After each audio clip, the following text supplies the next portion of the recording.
নগরপুর নামের এক গ্রামে বাস করত এক অত্যাচারী মোড়ল। সে গ্রামের অসহায় মানুষের উপর খুব জুলুম করত। আর তার একটা বাজে শখ ছিল, সে শুধু বনের পশু পাখিদের মারতো। কি রে হারামজাদা নগেন, কোথায় গেলি?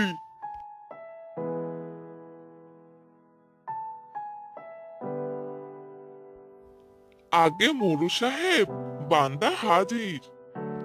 আজ বিকেলে শিকারে যাব।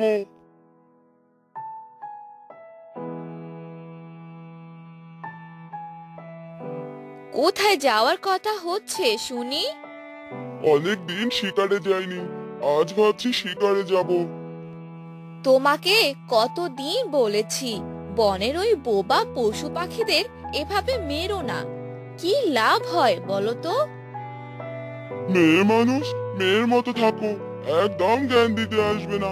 যত সব, দেখলি তো নগেন, তোর গিন্নি আজকে আমাকে জ্ঞান দিচ্ছে। হা হা হা। বাড়িতে কেউ আছো বাবারা? কে? বাহিরে কে কথা বলে?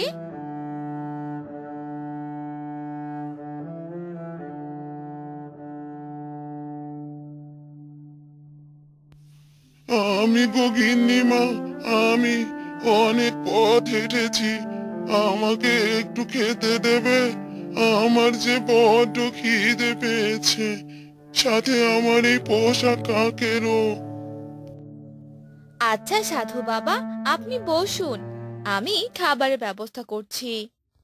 বাইরে কে এসেছে? একজন সাধু বাবা। চল তো দেখি, কোন সাধু বাবা?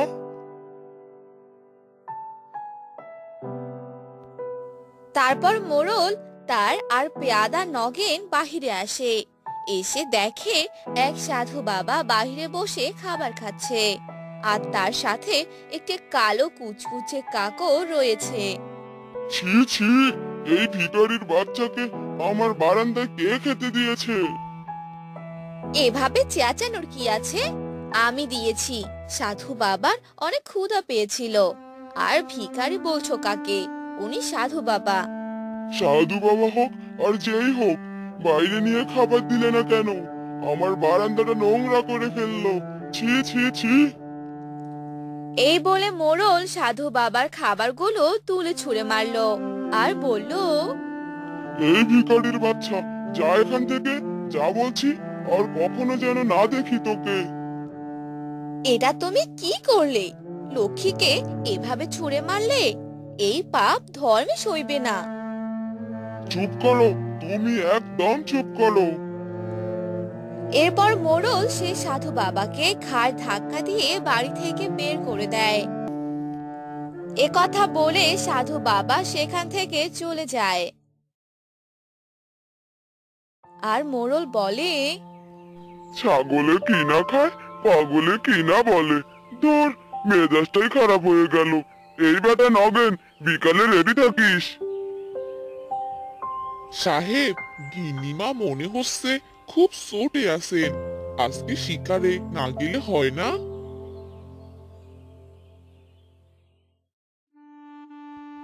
তখনই সেখানে একজন এসে পড়ে আর কান্না করতে করতে বলতে থাকে, মোড়ল মশাই, আমাদের বাঁচান, এভাবে আমাদের মারবেন না। এই ছোট লোকের বাচ্চা, দূরে যা বলছি, দূরে গিয়ে বল কি হয়েছে। মোড়ল মশাই, আপনি তো জানেন আমার স্বামী মারা গেছে কিছুদিন হলো। আপনার পেয়াদারা আজকে আমার বাড়িতে গিয়ে আমাকে বাড়ি থেকে বের করে দিয়েছে। এখন আমি কোথায় যাব? তোর বাড়ি মানে? ওই বাড়ি বন্ধক রেখে তোর স্বামী টাকা নিয়েছিল, শোধ দেওয়ার আগেই তো বেটা পটল তুললো। কিন্তু ও তো বলেছিল আপনার সব টাকা পরিশোধ করে দিয়েছে। আপনি কয়েকদিন পর দলিল ফেরত দেবেন বলেছিলেন। এত বড় অন্যায় ভগবান সইবে না মোড়ল মশাই। ভগবান এর বিচার একদিন করবেই, এ আমি বলে দিলাম। তারপর নগেন সে অসহায় মহিলাকে বাড়ি থেকে বের করে দেয়। আর তখনই সেখানে মোড়লের বউ চলে আসে। কতজনকে এভাবে ঘাড় ধাক্কা দিয়ে বের করে দিবে? ধর্মের কল বাতাসে নড়ে। তোমার পাপের শাস্তি যেন আমার সংসারে না পড়ে। মোড়লের বউয়ের কথা শুনে মোড়ল ভীষণ রেগে যায় আর ঘরে গিয়ে দরজা লাগিয়ে দেয়। মোড়লের বউ সেদিকে তোয়াক্কা না করে নিজের কাজে মন দেয়, আর মোড়ল সেদিনের মতো আর ঘর থেকে বের হয় না।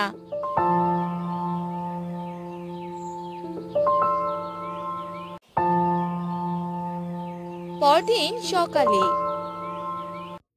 এই যে অত্যাচারী মোড়লের ডান হাত। আগে গিন্নিমা, বলুন। তোমার মোড়ল সাহেবকে বলো দরজা খুলতে। কাল থেকে রেগে কিছুই খাননি। অসুস্থ হলে তো আমাকেই সেবা করতে হবে। তারপর নগেন মোড়লের দরজায় গিয়ে কড়া নাড়ে।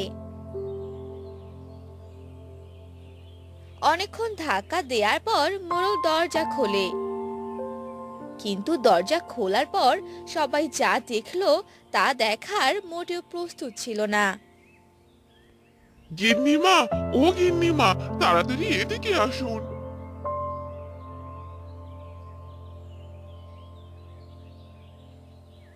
আরে, এমন ষাঁড়ের মতো চেঁচাচ্ছিস কেন? এ কি? এটা কে? এ তো মানব কাক, কিন্তু এই মানব কাক এখানে এলো কিভাবে? মোড়ল মশাই কোথায়? মোড়ল মশাই, ও মোড়ল মশাই, এই কাকের বাসা সত্য এখান থেকে? এই বেটা হতচ্ছাড়া, আমি মোড়ল, আমাকে চিনতে পারছিস না? ওরে বাবা রে, ভূত ভূত! এই কাক দেখি কথা বলতে পারে। গিন্নিমা, আমাকে বাঁচান। আপনি মোড়ল মানে? গিন্নি, আমাকে চিনতে পারছো না? আমি কাল রাতে ঘুমিয়ে গিয়েছিলাম, সকালে দেখি এমন অবস্থা। আমাকে বিশ্বাস করো, আমি যে মোড়ল, আমার যে খুব ক্ষুধা পেয়েছে। এতক্ষণে গ্রামের সবার কানে এ কথা রটে যায়, আর সবাই আসে মানব কাক রূপী মোড়লকে দেখতে। আর তারা নিজেদের মধ্যে অনেক হাসি ঠাট্টা করতে থাকে। মোড়লের বউ কিছু খাবার এনে মোড়লকে খেতে দেয়, কিন্তু মোড়ল কিছুতেই খাবার খেতে পারছিল না। আমি যে ক্ষুধার জ্বালা আর সহ্য করতে পারছি না, আমাকে ভালো করার ব্যবস্থা করো। তুমি এভাবে খেতে পারবে না। তুমি কাকের মতো ঠোকর দিয়ে খেয়ে নাও, আমি দেখছি কি করা যায়। মোড়ল যখন কাকের মতো করে খাবার খাচ্ছিল, তখন সবাই সেটা দেখে আরো হাসাহাসি করতে থাকে।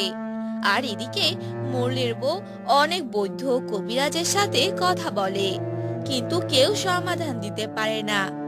শেষে একজন বলে, কেউ হয়তো মোড়ল মশাইকে অভিশাপ দিয়েছিল, আর সে খুব সিদ্ধ পুরুষ, তাই তার অভিশাপে মোড়লের আজ এই অবস্থা।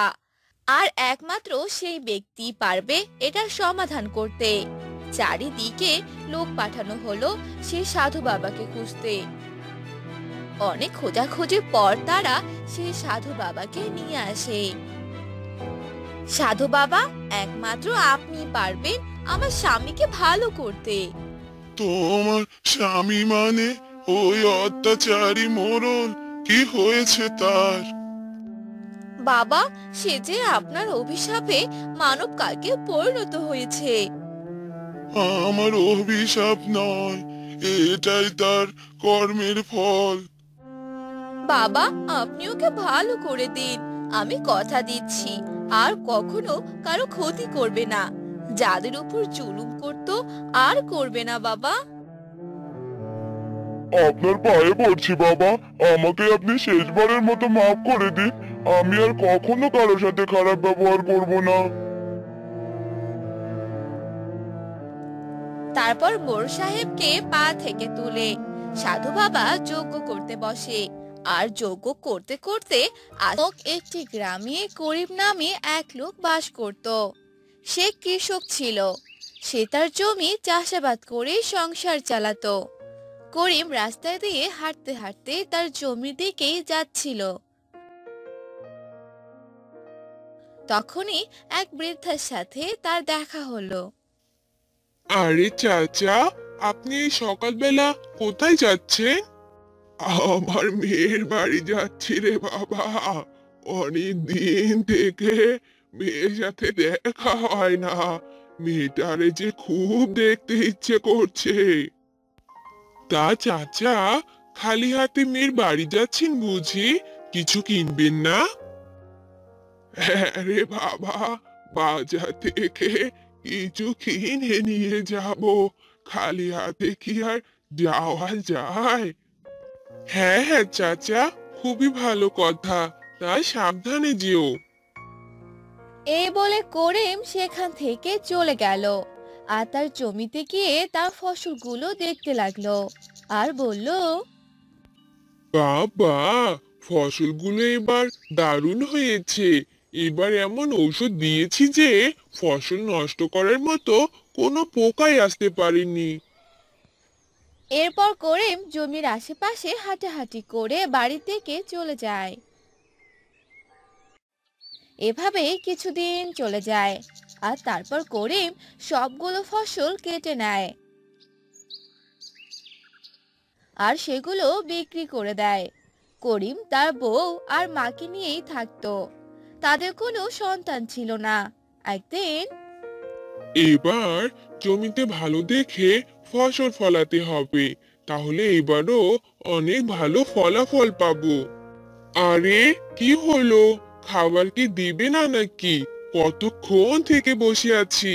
কই গো, খাবার আনলে? আর কতক্ষণ অপেক্ষা করব বলো তো?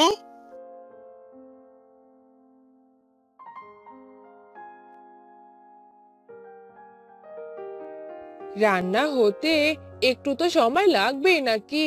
সারা দিন তো শুধু বসে বসে খাও, একদিন রান্না করে দেখো কেমন লাগে। সবাই তো বসে বসে খায়, আমি কি দাঁড়িয়ে খাবো নাকি? আর রান্না করা তোমার কাজ, আমার কাজ নয়। হয়েছে হয়েছে, আর কিছু বলতে হবে না। এখন তাড়াতাড়ি খেয়ে চলে যাও দেখি। এরপর করিম খাবার খেয়ে নেয় আর তারপর সেখান থেকে তার জমিতে চলে আসে আর সেখানে কাজ করতে থাকে। কাজ করতে করতে সন্ধ্যা হয়ে যায় আর তখনই করিম বাড়ির দিকে আসতে থাকে। আর তখনই আরে, এই বাচ্চার কান্নার আওয়াজ কোথা থেকে আসছে? এরপর করিম একটু সামনে যায় আর গিয়ে দেখে একটি বাচ্চা রাস্তায় পড়ে আছে। আরে আরে, এই তো দেখি একটা সন্তান, কিন্তু এটা কার সন্তান? এই বলে করিম আশেপাশে তাকাতে লাগলো, কিন্তু আশেপাশে সে কাউকেই দেখতে পেল না। আর সে বাচ্চাটির কান্না শুনে করিম বাচ্চাটিকে কোলে তুলে নিল। না না, কাঁদে না। না না, কাঁদে না। না না, যাই, বাড়িতে নিয়ে যাই। তারপর করিম সে বাচ্চাটিকে বাড়িতে নিয়ে গেল আর করিম তার বউকে ডাকতে লাগলো। বউ, ও বউ, দেখে যাও কাকে নিয়ে এসেছি। আরে, কি হলো? এভাবে ডাকছো কেন? এভাবে ডাকাডাকি না করে ঘরে আসো। এরপর করিম ঘরে চলে গেল। তখনই সেই বাচ্চাটি আবারও কান্না করতে লাগলো। আরে, এই বাচ্চাটি কার? এভাবে কান্না করছে কেন? দাও দাও, আমার কোলে দাও। তারপর করিম সেই বাচ্চাটিকে তার বউয়ের কোলে দিয়ে দিল আর তারপর বাচ্চাটি কান্না করা বন্ধ করে দিল। কি সুন্দর বাচ্চাটি! হ্যাঁ গো, তুমি এই বাচ্চাটি কোথায় পেলে? কার বাচ্চা এটা? জানি না বউ, রাস্তায় কুড়িয়ে পেলাম, আশেপাশে তাকালাম, কিন্তু কাউকেই দেখতে পেলাম না, তাই নিয়ে এলাম। না জানি কার সন্তান গো, এভাবে ফেলে রেখে চলে গেছে। আমাদের তো সন্তান নেই, আজ থেকে এই আমাদের কুড়িয়ে পাওয়া সন্তান। এরপর থেকে করিম ও তার বউ সে বাচ্চাটিকে লালন পালন করতে লাগলো আর সে বাচ্চাটি বড় হতে লাগলো আর সে বাচ্চাটির নাম রাখলো সীমা। সীমা, মা সীমা, তাড়াতাড়ি খেয়ে নে মা। না মা, আমি এখন কিছু খাবো না, আমার খিদে নেই মা। এরপর সীমার মা সীমাকে ডেকে খাবার খাইয়ে দেয়। তারা সবাই সীমাকে অনেক আদর করত। এভাবে সীমা আস্তে আস্তে বড় হতে লাগলো। সীমা যা বলতো সবাই তাই শুনতো। একদিন সকালবেলা, বাবা বাবা, আমাকে একটা নতুন জামা কিনে দাও না বাবা। মারে, আমার কাছে যে এখন টাকা নেই। টাকা হলে আমি তোকে সুন্দর দেখে একটা জামা কিনে দিব। না বাবা, আমার এখনই জামা লাগবে, আমি আর কোনো কথাই শুনতে চাই না। তারপর সীমা রাগ করে সেখান থেকে চলে গেল। তখন করিম বলতে লাগলো, আরে, কি করব এবার আমি? মেয়ে যে আমার রাগ করে চলে গেল, এখন তো তাকে জামা কিনে দিতেই হবে। এই বলে করিম মোড়লের বাড়িতে গেল আর মোড়ল মশাইকে ডাকতে লাগলো। আর মোড়ল তার ঘর থেকে বাহিরে এলো আর বলল, আরে, কি হলো? এভাবে ডাকছিস কেন? বল, কি হয়েছে? মোড়ল মশাই, আপনি যদি আমাকে কিছু টাকা ধার দিতেন তাহলে আমার জন্য খুব ভালো হতো। বেশি না, 2000 হলেই চলবে। আচ্ছা, ঠিক আছে, তুই দাঁড়া, আমি এখনই টাকা আনছি।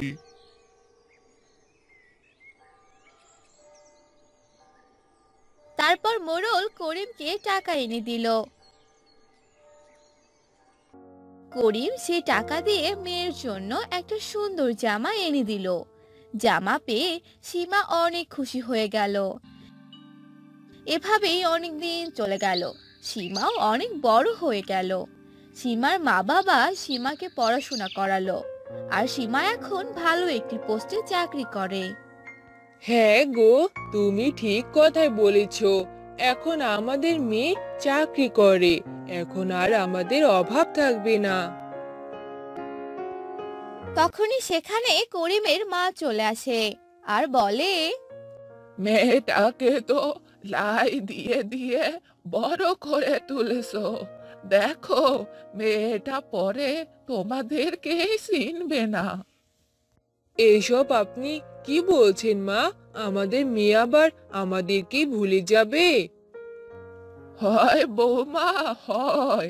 মানুষের রং বদলাতে সময় লাগে না। এই বলে করিমের মা সেখান থেকে চলে গেল আর করিমের বউয়ের মন খারাপ হয়ে গেল। এভাবেই কিছুদিন চলে গেল আর একদিন সীমার সাথে তার মা বাবার কথা কাটাকাটি হলো। তখন সীমা তার মা বাবাকে বলল, মা, তোমাদেরকে আমার একদম ভালো লাগে না, তোমরা আমার কোনো কথাই শোনো না, তোমাদের সাথে আর থাকতে ইচ্ছা করে না। এইসব তুই কি বলছিস মা? তোকে ছোট থেকে বড় করলাম, আর তুই কিনা এখন এইভাবে কথা বলছিস? হ্যাঁ বাবা, আমি এখান থেকে চলে যাব। না রে মা, তুই কোথায় যাবি? কি করবি? তোকে কোথাও যেতে হবে না, তুই এখানেই থাক। আমরাই বরং চলে যাই। তারপর তারা সবাই সেখান থেকে চলে গেল। সেদিন বিকেল বেলা মোড়ল করিমের বাড়িতে এলো আর করিমকে ডাকতে লাগলো। তখন সীমা বের হয়ে আসলো। আমার মা বাবা এখানে থাকে না চাচা, তারা এখান থেকে চলে গেছে। তুমি কে মা? আমি তাদের সন্তান। ও, তুমি তাহলে তাদের কুড়িয়ে পাওয়া সন্তান? কুড়িয়ে পাওয়া সন্তান মানে? এসব আপনি কি বলছেন চাচা? তখন মোড়ল তাকে সব কথা খুলে বলে।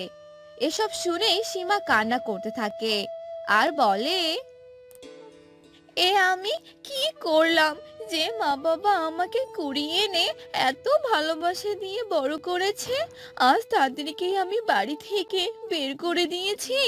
না না, এ হতে পারে না। এই বলে সীমা তার মা বাবা ও দাদিকে খুঁজতে বের হয়। আর খুঁজতে খুঁজতে এক জঙ্গলে এসে পৌঁছায়। আর সীমা তার মা বাবাকে সেখানে দেখতে পায় আর তাদের কাছে যায় আর বলে, মা, তুমি আমাকে ক্ষমা করে দাও মা, আমার যে ভুল হয়ে গেছে। সীমার মা বাবা সীমাকে ক্ষমা করে দেয়। তারপর তারা বাড়িতে চলে আসে আর তারপর থেকে সুখে শান্তিতে থাকতে লাগে।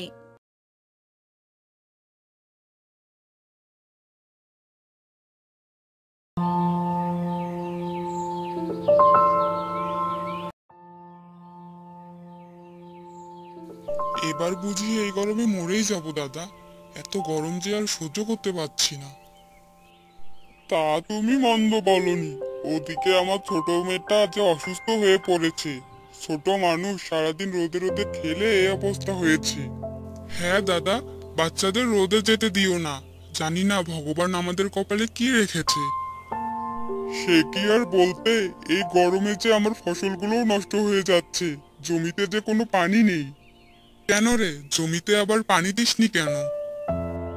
পানি তো দিতেই চাই, কিন্তু ওদিকে যে মোড়ল মশাই পানির দাম বেড়ে দিয়েছে, তাকে বলেছিলাম আমার জমিতে যেন পানি দিয়ে দেয়, কিন্তু মোড়ল মশাই বলেছে এই পানির জন্য নাকি তাকে 20 টাকা দিতে হবে। কি বলিস, আগে তো 10 টাকা করে নিত, এখন আবার 20 টাকা করে নিতে চাইছে। আর এজন্যই তো আমি জমিতে পানি দিতে পারছি না, কিন্তু যেভাবেই হোক জমিতে পানি দিতে হবে, ফসল ভালো না হলে আমরা চলবো কি করে? হ্যাঁ দাদা, আমাদেরই কপাল, জমির উপর নির্ভর করে চলতে হচ্ছে। থাকো দাদা, এবার বাড়িতে যাই, অন্যদিন দেখা হবে। আচ্ছা ঠিক আছে। এ কথা বলে সজল সেখান থেকে চলে গেল।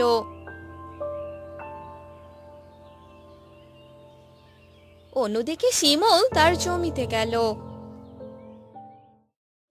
হায় ভগবান, একবার তো বৃষ্টি দাও, বৃষ্টিটা হলে মাথা থেকে দুশ্চিন্তা চলে যেত।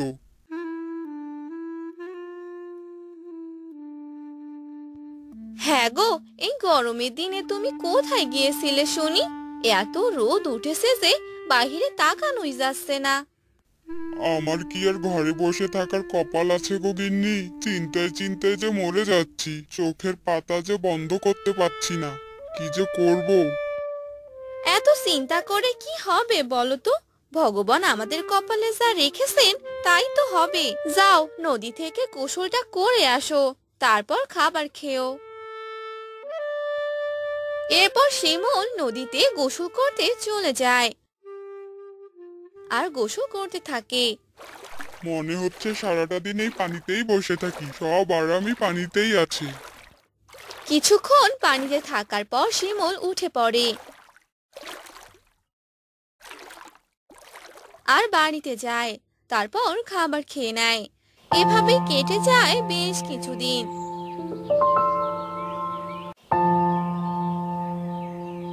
একদিন সকালবেলা মাছ নিবে? মাছ, বড় বড় মাছ। আরে এই সকালবেলা কে মাছ বিক্রি করতে চলে এলো? বাইরে গিয়ে দেখি তো।